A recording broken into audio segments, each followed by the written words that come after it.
जे वजनाची जी क्वांटिटी दाखवली होती त्याच्यामध्ये ती 2.80 मिलीग्रॅम जी दाखवली होती ते जे ज्या पुडीचं वजन दाखवलं होतं ते कोकेनच नव्हतं. तो आम्हाला व्हिडिओ उपलब्ध झालेला आहे. त्याच्यामध्ये असं स्पष्ट दिसून येतं की ज्या वेळेस ते पोलीस येतात तेव्हा ती महिला स्वतःहून ते काढून देते, तिला कोणी मागितलंही जात.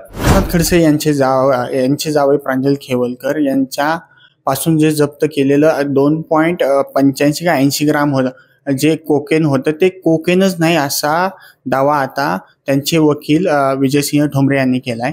तसेच मुलींकडे जे होतं जे त्यांच्याकडून पाकिटातून जप्त केलं होतं ते पोलिसांनी वजन केलं नाही असा दावाही विजयसिंह ठोंबरे यांनी केलाय. याबद्दल आपण त्यांच्याशी संवाद साधणार आहोत. तर नेमकं तुमचा दावा काय आहे? पूर्णतः बनावट, खोटी आणि तथाकथित एक ट्रॅप करून अडकवणारी केस डॉक्टर प्रांजल खेवलकर यांच्या विरुद्ध केलेलं आहे. हे आता सिद्ध झालेलं आहे. कारण जे वजनाची जी क्वांटिटी दाखवली होती त्याच्यामध्ये ती 2.80 मिलीग्रॅम जी दाखवली होती ते ज्या पुडीचं वजन दाखवलं होतं ते कोकेनच नव्हतं.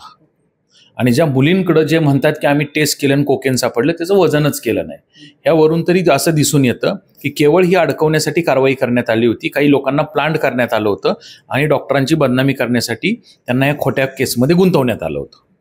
पण त्यांचे जे पोलीस त्यांच्या पाकिटातून काढतात ते त्यांनी स्वतःहून ठेवलेलं का पोलिसांनी की त्या महिलांकडे आधीच दिलेलं? जो आम्हाला व्हिडिओ उपलब्ध झालेला आहे त्याच्यामध्ये असं स्पष्ट दिसून येतं की ज्या वेळेस ते पोलीस येतात तेव्हा ती महिला स्वतःहून ते काढून देते, तिला कोणी मागितलंही जात नाही. म्हणजे ह्याचा अर्थ तरी असा दिसून येतो की हे कुठंतरी प्लांट केल्यासारखं वाटतं. पण आता ह्या पुढे जे आरोपी आहेत आता जे प्रांजल खेवलकर त्या खेवलकर यांच्याशी किती दिवसांपासून संबंध होते? नाही, माझे खेवलकरांचे जे मित्र होते सचिन आणि समीर हे जर सोडले तर इतर आरोपी त्यांच्याशी त्यांची काय ओळख किंवा मैत्री वगैरे असं नव्हतं. जे लोक नंतरून आले, ज्या ड्रग्ज घेतलेल्या ज्या 2 महिला होत्या त्यांच्यावर जे 2 लोक आले ते 2 लोक गेली मागचे 5 ते 10 दिवस डॉक्टर खेवलकरांना मुद्दामून लगड करण्याचा, त्यांच्या जवळ येण्याचा, त्यांच्याशी मैत्री वाढवण्याचा, त्यांना फोन करून बाहेर काढण्याचा, पार्टीसाठी त्यांना बाहेर काढण्याचा प्रयत्न करत होते.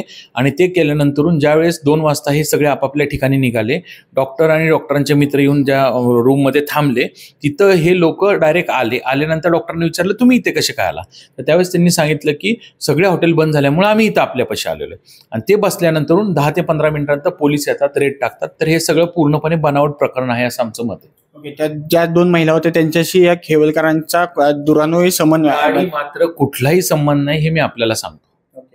काल तुम्ही सीपींची पण भेट घेतली अमितेश कुमार यांची, तुमची नेमकं त्यांच्याशी काय चर्चा झाली? डॉक्टरांचा जो फोन आहे त्याचे काही पासवर्ड्स वगैरे बाहेर कसे जात आहेत आणि जर समजा ते गेले तर ते कुणी दिले, परत फोटो कुणी व्हायरल केले, व्हिडिओ कुणी व्हायरल केले, या संदर्भात आम्ही त्यांना एक लेखी निवेदन दिलेले. त्यांनी त्यावर तपास करून योग्य ती कारवाई करण्याचं आम्हाला आश्वासन दिलेलं आहे. त्यांचे जे व्हिडिओ पार्टीतले बाहेर आले त्याबद्दल तुम्ही काय ऍक्शन घेणार आहात यापुढे? एखाद्याच्या पर्सनल जीवनाचे असे फोटो व्हायरल करून कुणाला काय मिळतं? बदनामी करण्याशिवाय तर दुसरं काही नाही.